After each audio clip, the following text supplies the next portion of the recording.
Hi everybody, thank you so much for stopping by. Welcome. Today's video is about my DIY abstract painting. I love art. Abstract art or abstract paintings are actually my favorite. And I don't know about you, but I go to my local TJ Maxx, Home Goods, World Market, all of those places looking for home decor all the time. I do not go without going down the aisles where they have the really large, really pretty, really expensive wall art pieces. And just because I love wall art doesn't mean I'm quite ready to invest hundreds of dollars on pieces. So I decided, could I make my own? Well, if you want to see what I came up with, make sure you stay tuned for more.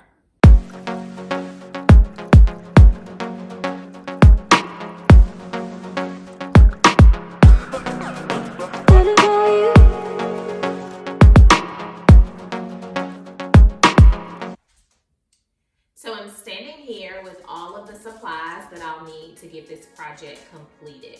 I want to show you what I'll be using, but I want to start with how I came up with the idea. If you are not familiar with a brayer roller, this is it. And it's called a printing kit, and it comes with a silicone mat. Now you can get these brayers in multiple sizes as well as these silicone mats, but it came in a kit that I got from Hobby Lobby with paint, this mat, and then the roller, of course. And what I learned about brayer rolling is, one, it's very soothing. So I use it as a way to decompress. And I want to show you some of the backgrounds that you can make using a brayer roller, okay?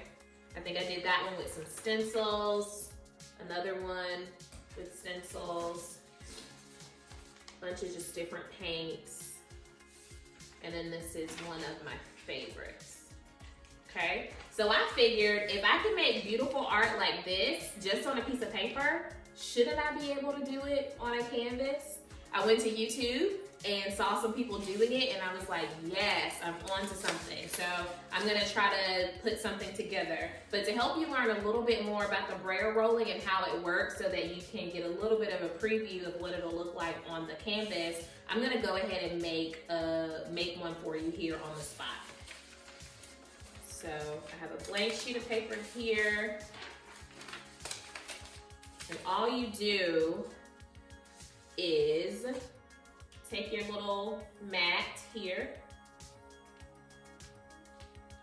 And I'm gonna use these paints, just some random colors from my collection. Yellow Flame. Oops, that might have been too much. Flamenco Red.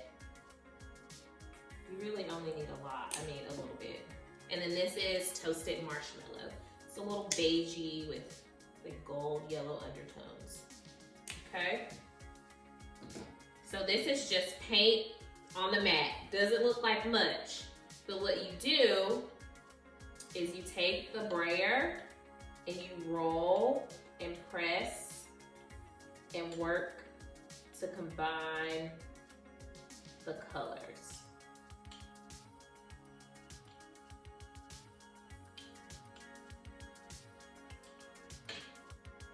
Now, I'm gonna take this blank sheet of paper and press it on and just rub it across, and you're basically creating a transfer. So make sure that you get it to stick for a second and then slowly peel off, and it picks up the paint. See, no real method, just whatever you put up there, you're gonna end up creating art. Okay, so what I'm gonna do is get this surface prepped, move my little centerpiece thing off, get rid of these extra supplies that I won't need. I'm gonna protect the surface just using a tablecloth that I got from the dollar store for $1. But to let you know about what I have, you see the brayer, and I'm gonna use the brayer directly on the canvas. I have a couple of palette knives just to kind of smooth out paint, particularly around the edges. I'm not sure that I'm gonna use them because I don't know what I wanna do with the edges. I'm going with black and white abstract. So do I want the edges black all around? Do I wanna frame it? I'm gonna leave the edges untouched as much as I can, but these are still just a good tool to have if you are going to get into just arts and crafts in general. I am going to do black and white, and this is pure black folk art, titanium white folk art. I think these bottles are $1.59 at Hobby Lobby, and you can get them on sale. I think when I got these, they were 30% off. And then for some accent color, I have True Blue and just a Silver Anniversary, which has a hint of metallic. Because it's going in my foyer, if you remember a video previously where I did my foyer table, I went with black and white colors, but my foyer opens up to my living room and I have blue accents in my living room. So I figured that I could pull in the blue and then just give it a little bit of glam and sparkle by using the silver. I have these squirt bottles that will allow me to do some patterns on it. I've never done this before, so fingers crossed that it comes out. All right, so stay tuned. Let me get everything opened and the tablecloth out, get the canvas taken out, so stick around for more. So what I'm doing here is grabbing the black and white paint, and I am just going to get it on the canvas. There is no real method. Well, maybe there is, but I don't know what it is. But I literally just splatter the paint on the canvas and try to let the brayer do its magic.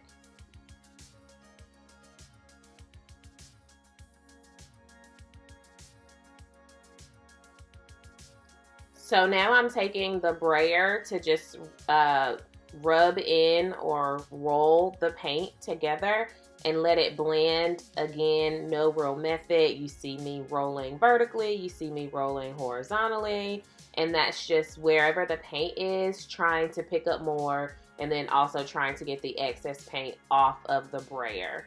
I wish I would have stopped rolling around here, but I'm still working with the paint that I have on the canvas, trying to get that rolled out.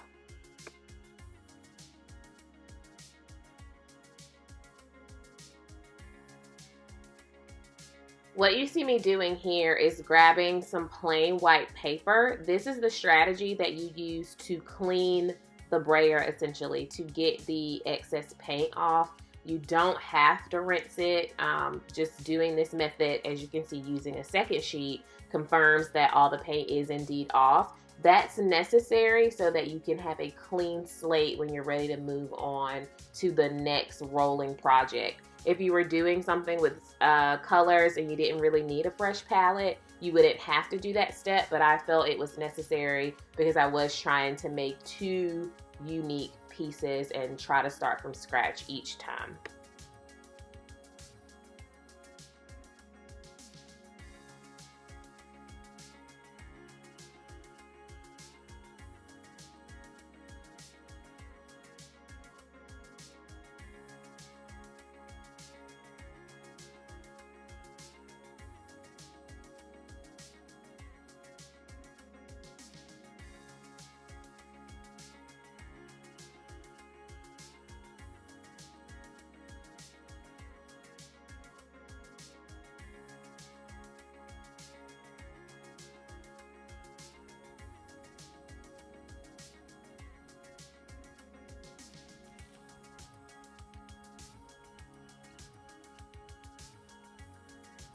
Okay, so now that this has dried, this is coming out to be my favorite because I think I left a little bit more white and then mixed this one a little bit too much, but we're gonna go with it. If I don't love it, I have extra canvas. Canvas is really cheap, so I could always try again. Some of the paint spilled over the edge, and then once I saw it, I was like, I might like a blacked out edge. So I'm just going to take one of my painting sponges, put a little bit of my black paint on a paper plate here, and get this covered. So just dabbing along on the edges here. Makes application really quick. And the sponge is small enough that it doesn't really spill over into the painting itself that much. Doesn't take much paint either.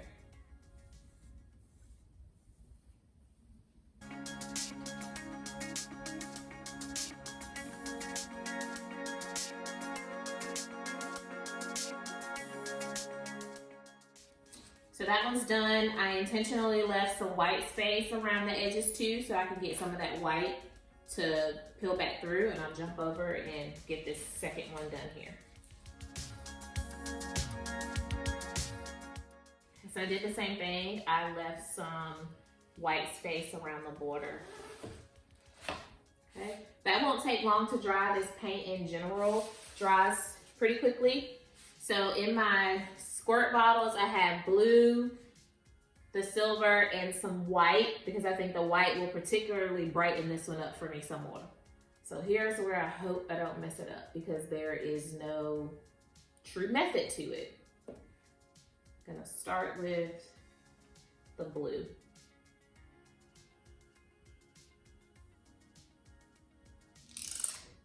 Ooh, dots.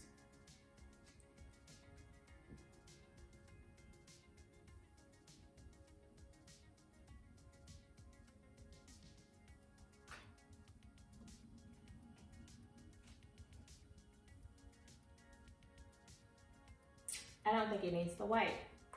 Now I'm making a mess.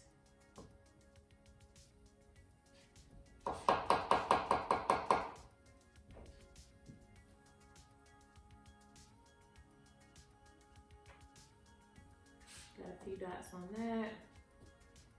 Gonna do the silver in a very messy way as well. Ooh, I love that.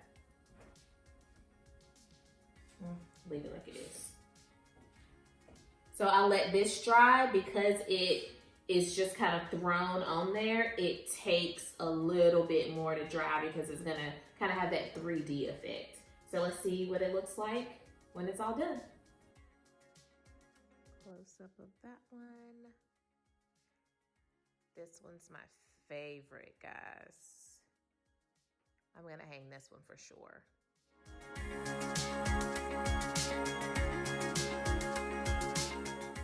Well, guys, this is the finished product from the 2 paintings that I did today. What do you think? Be sure to like, comment, and subscribe so that we can talk about these, and stay tuned for more projects to come. Bye.